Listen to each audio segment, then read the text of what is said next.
સુરતના અડાજણ વિસ્તારમાં આગની ઘટના બની હતી। અડાજણ 4 રસ્તા પાસે BAPS અને હોસ્પિટલ પાસે આવેલા એપોલો ફાર્મસીમાં આગ ફાટી નીકળી। આગ એટલી ભયાનક હતી, આસપાસના શોરૂમ અને રેસ્ટોરન્ટમાં પણ પ્રસરી ગઈ।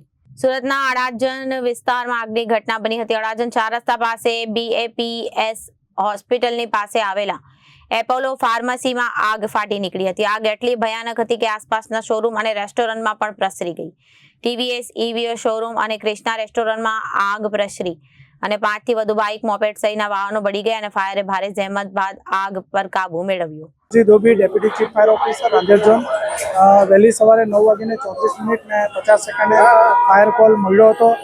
ફાયરના વિશાળ માત્રામાં કોલ થયો હોય એવું જાણકારી મળતા 5 થી 6 ફાયર સ્ટેશનથી ગાડીઓ રવાના કરવામાં આવેલી અને અમારા જવાનો અધિકારીઓની ટીમે આવીને આગ ઓલવવાની કામગીરી સાથે શટર તોડવાની કામગીરી કરેલી।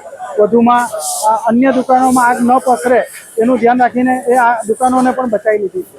કેટલી દુકાનોમાં આગ લાગી?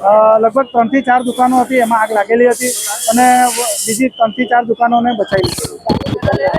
ગેરેજ છે, દવાની દુકાન છે, આઈસ્ક્રીમની દુકાન છે, ફાસ્ટફૂડ છે વગેરે દુકાનોમાં આગ લાગી। એ કારણ હજુ સુધી જાણવા મળ્યું નથી।